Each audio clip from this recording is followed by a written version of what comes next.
ऋषि, आप मथुरा जेल निरीक्षक हैं। आप जेल अधीक्षक हैं और आप डिप्टी हैं, वहीं करते हैं। आपकी जेलों की सेवाएं रहती है महाराज जी। आपका एक प्रश्न है। राधे राधे गुरुजी, दंडवत गुरुजी। मैं यहाँ पे जेल अधीक्षक के रूप में तैनात हूँ महाराज जी, मथुरा कारागार में। इस समय 1600 बंदी हैं और बहुत से ऐसे बंदी होते हैं महाराज जी जो 16-16 साल से 18-18 साल से कारागारों में निरुद्ध हैं। व्यक्ति मर जाता है तो यह माना जाता है कि वो प्राप्त नहीं होगा, लेकिन कारागारों में निरुद्ध हो जाने के बाद उनके परिवार पर यह संकट आ जाता है कि न उनसे मिल पाते हैं और न उनसे बातें कर पाते हैं। तो उनका परिवार भी तिल तिल मरता रहता है, जिसके कारण वह अवसाद की स्थिति में आ जाते हैं और कभी कभी ये करते हैं कि सुसाइड की उनकी टेंडेंसी आ जाती है और बंदी आत्महत्या कर लेते हैं।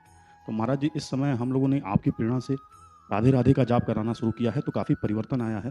तो महाराज जी, हम चाहेंगे कि उनको कुछ इस प्रकार का संदेश मिले। हाँ, एक हम आपको सिद्धांत बताए देते हैं जो परम सत्य और शास्त्रीय है। अवश्य में वो भोक्तव्यम कृतम कर्म शुभाशुभम।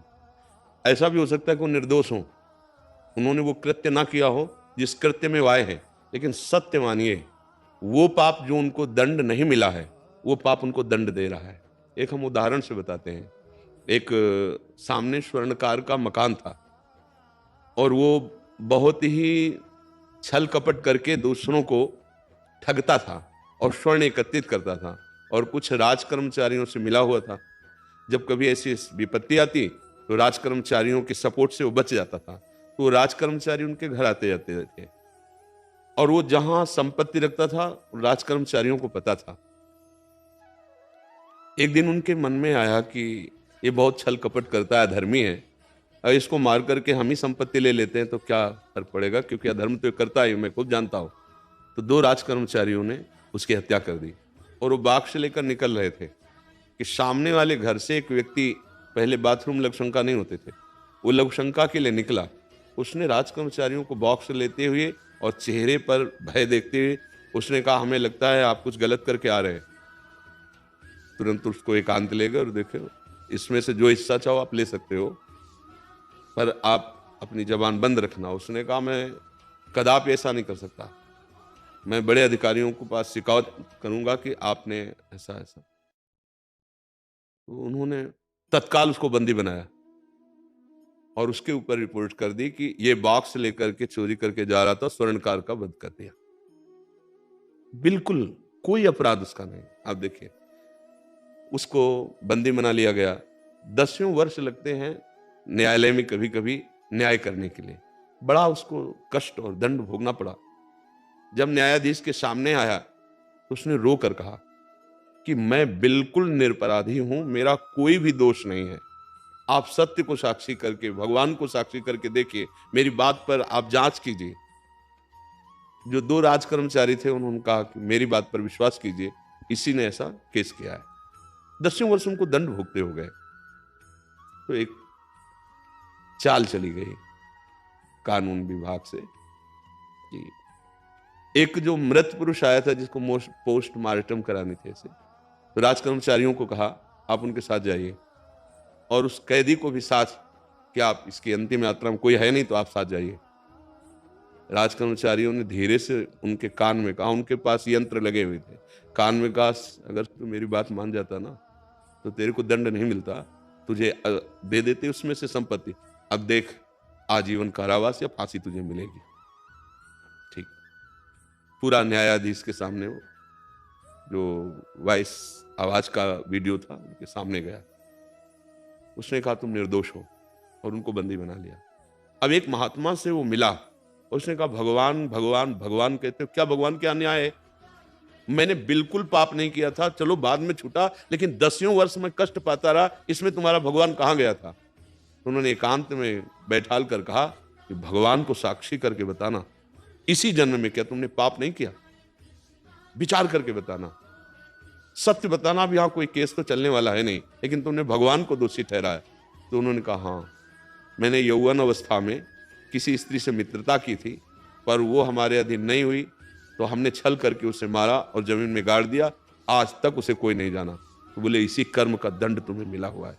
तो जिनको न्याय विभाग के द्वारा अभी फाइनल नहीं हुआ और उनको कष्ट हो रहा है, तो मैं प्रार्थना करता हूं कि इसी जन्म का या किसी जन्म का तुम्हारा पाप तुम्हें कष्ट दे रहा है, तुम्हें नया पाप नहीं करना आत्महत्या करके। आत्महत्या करने से वो दुर्गति होती है जो घोर पापाचारी की होती है। ये कोई आत्महत्या करने के बाद 5 स्टार होटल थोड़ी रखा कि आप शरीर छोड़ दोगे और बहुत आपको सुख प्राप्त होने लगेगा। नहीं नहीं, जो न तरे भवसागर अस समाज नर पाए, सो अति निंदक मंदमति आत्महनन गति जाए। सबसे बड़ी दुर्गति आत्महत्यारे की होती है और वो प्रेत योनि को प्राप्त होता है। इसलिए समस्त कैदियों से और अन्य भाइयों से भी हमारी प्रार्थना है कि आत्महत्या का विचार ना करें और नाम जप करते हुए अपने पापों का नाश करने की सोचें। आपको जो कठिन से कठिन सजा भोगनी पड़ रही है या आपको जो ऐसी परिस्थिति में कि अभी निर्णय नहीं हुआ पर आपको दंड भोगना पड़ रहा है, सच्ची मानिए वो आपके कर्म का फल है। 1 सेकंड भी आपको कोई कष्ट नहीं दे सकता यदि हमारा कर्म हमारे विपरीत ना हो।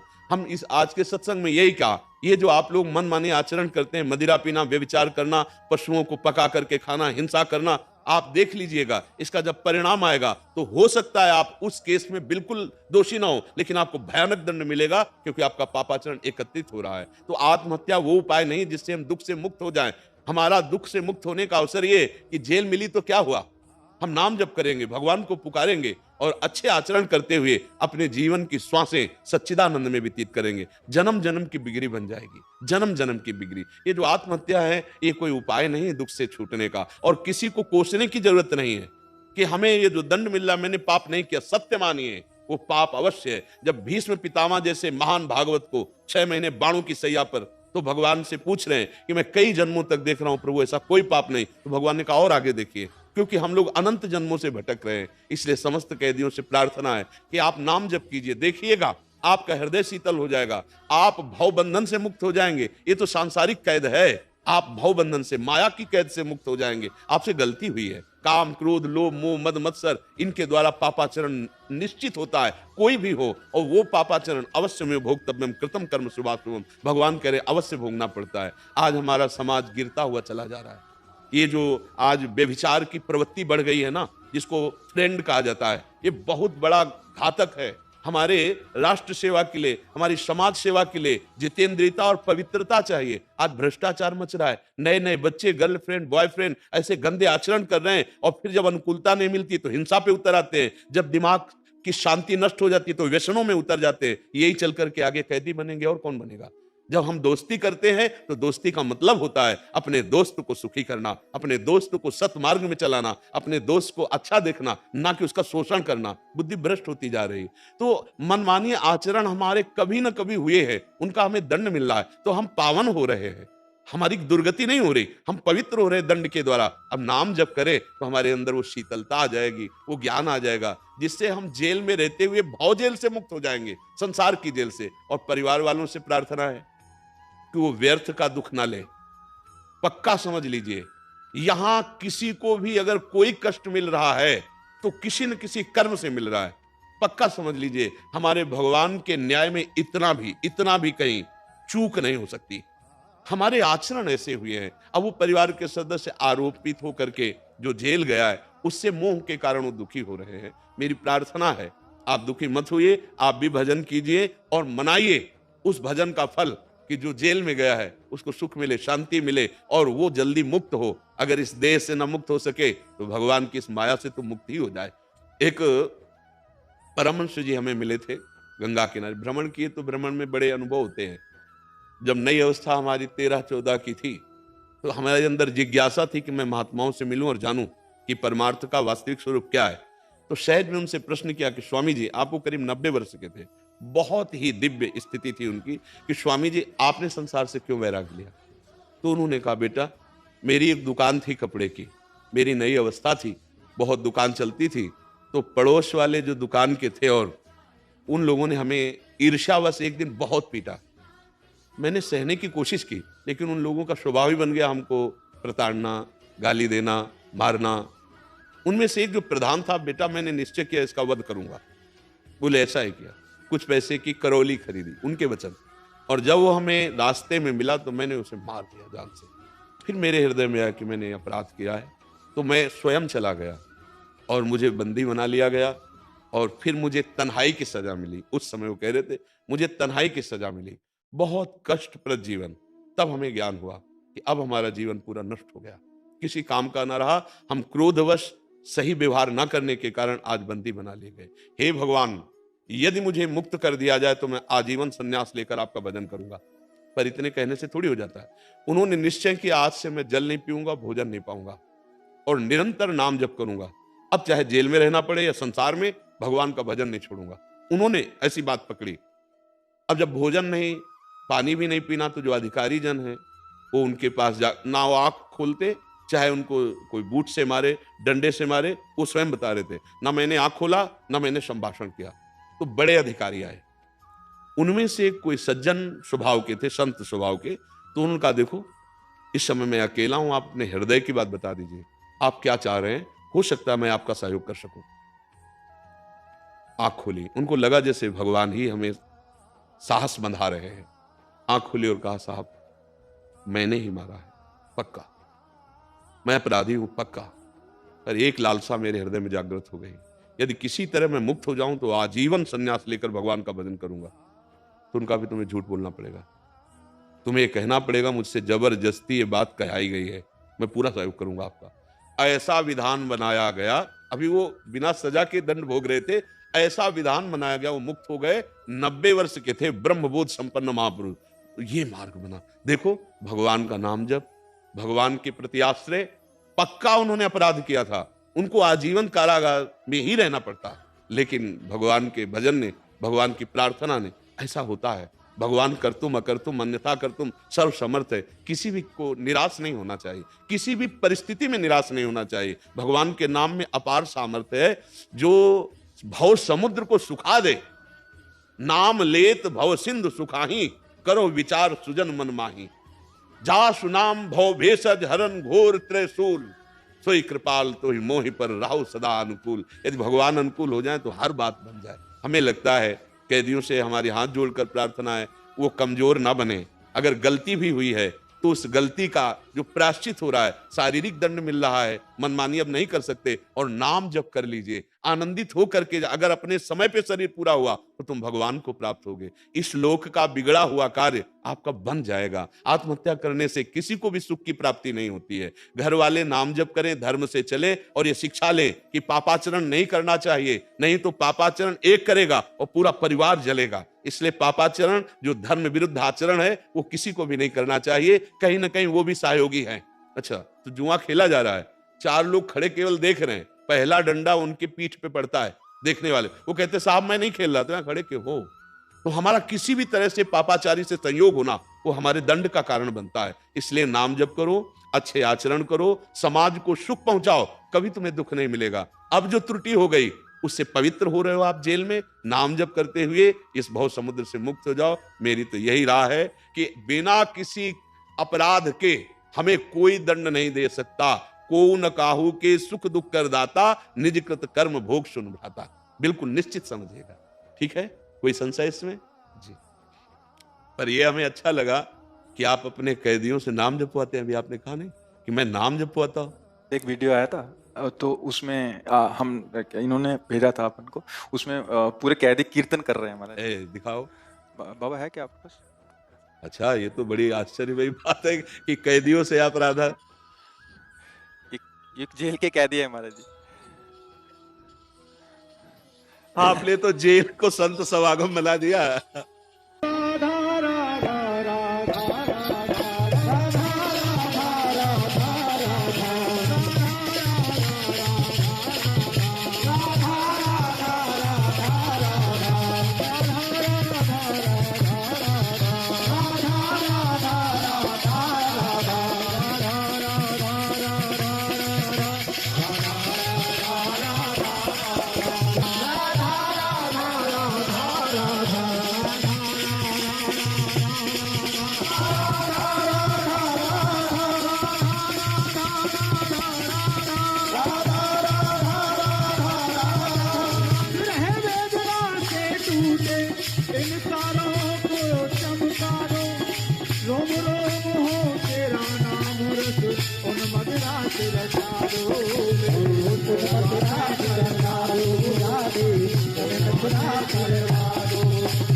सब जेल में जो कैदी है ना हमारे जी, सब कीर्तन क्या करते हैं। आपको तो हम प्रणाम करते हैं।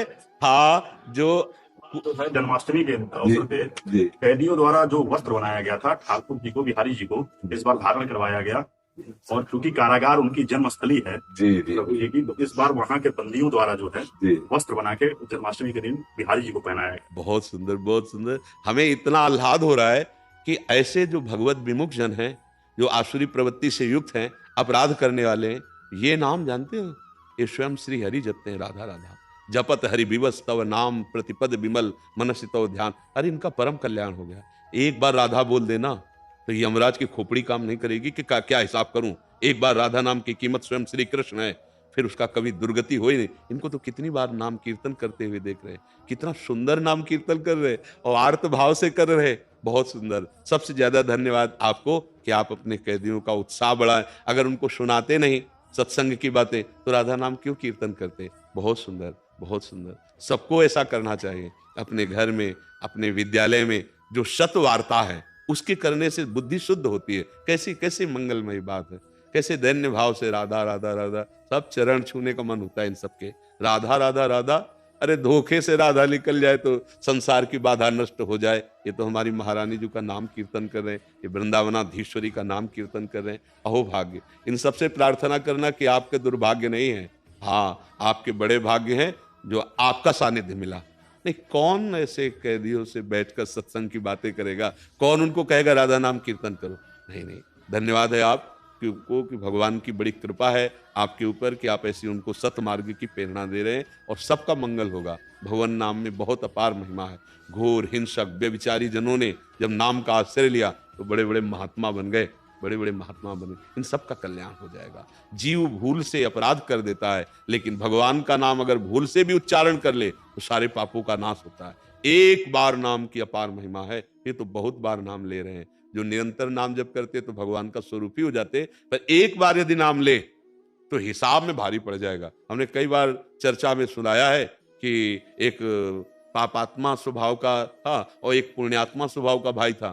तो भाई वो संतों की सेवा करता था। उसके मन में ये बात बनी रहती कि छोटा भाई शराब पीता है, मांस खाता है, व्यभिचार करता है, संतों को गाली देता है। वो जब शराब के नशे में आता, अगर संत घर में होते गाली देते। उसका ऊपर मकान था। तो एक दिन भगवान के परम भक्तों की मंडली आई। वो बड़े भाव से घर लाए, चरणामृत उतारा, आरती की, भोजन पवाया। अब इतने में वो आ गया शराब पी के लड़खड़ाता हुआ, संतों को गाली देने लगा, भाई को गाली दिया। संतों से कहा आप नाराज मत हुए, इस पर दया कीजिए, इसकी दुर्दशा है प्रभु, इसकी बुद्धि भ्रष्ट है, इसका कल्याण हो सकता है। बोले पक्का। सब संत पाके कहे कि आप घर के बाहर जाओ। वो ऊपर अपने कमरे में था, भीतर से दरवाजा बंद किए गए, खटखटाया तो उसको लगा कि हो सकता है भाई हो या कौन है, क्या है। तो नशे में एकदम दरवाजा खोला, उठा पटक दिया संत ने और बोले राम बोल राम। वो मैं नहीं बोलता, नशे में से कहा जान से मार देंगे, तुम्हारा भाई भी यहाँ बचाने नहीं आएगा, राम बोल राम। अब उसको लगा कि तगड़ा महात्मा ऊपर चढ़ा है, हो सकता है ऐसा कर दे। तो बोले राम राम। बोले बस बेटा, इसी से तुम्हारा काम हो जाएगा। 2 बार राम राम कहा। जब वो समय पर मरा ना, यमराज जी ने पूरा रजिस्टर देखा, 1 सेकंड में सब फाइनल होता है, घोर पापाचरण, पर 2 बार राम राम कहा। अब यमराज जी ने विचार किया क्या इसको, तो उनका भाई 2 बार राम राम कहा है, जो चाहे वो सुख ले सकता है तू, फिर बाद में तुझे नरक डालेंगे क्योंकि बहुत पाप किए। तो उसको याद आया कि राम नाम की कीमत। तो उनका बता सकते हो आपकी 2 बार राम राम कहने का फल क्या मिलेगा मुझे। उनकी हिम्मत नहीं पड़ी कि फाइनल में बोल सके कि राम नाम 2 बार इसके बराबर, ये हिम्मत नहीं पड़ी, क्योंकि वो परम भागवत भी है, ज्ञानी भी है। वो देवराज इंद्र के पास, देवराज इंद्र ने कहा मैं निर्णय नहीं कर सकता कि राम राम का, कई बार सुना चुके।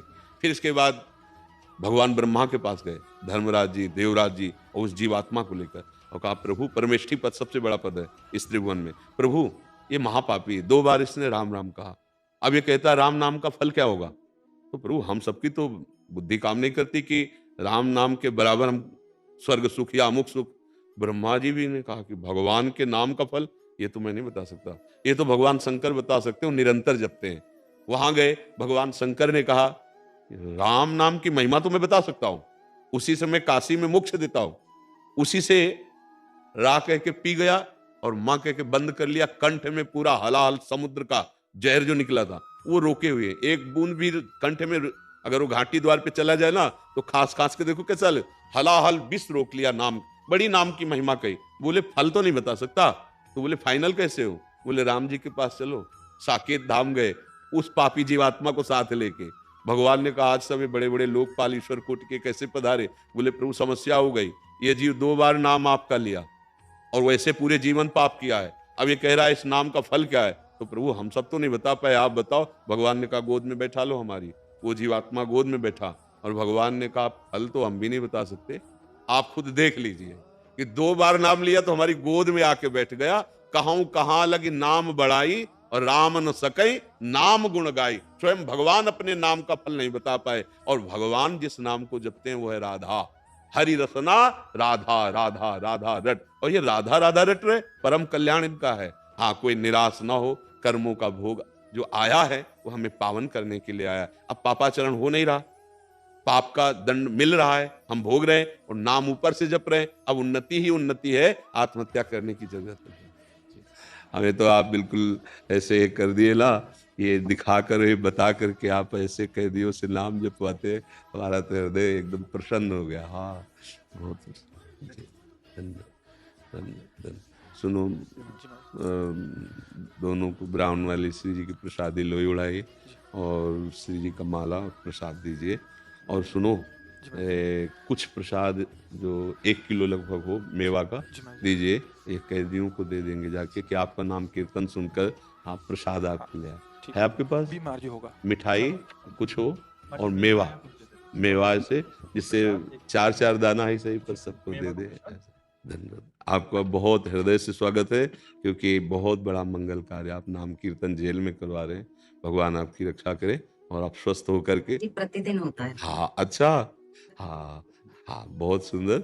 आप ऐसे ही हमारे समाज को सुख पहुंचाएं। आपकी प्रेरणा है। जी जी।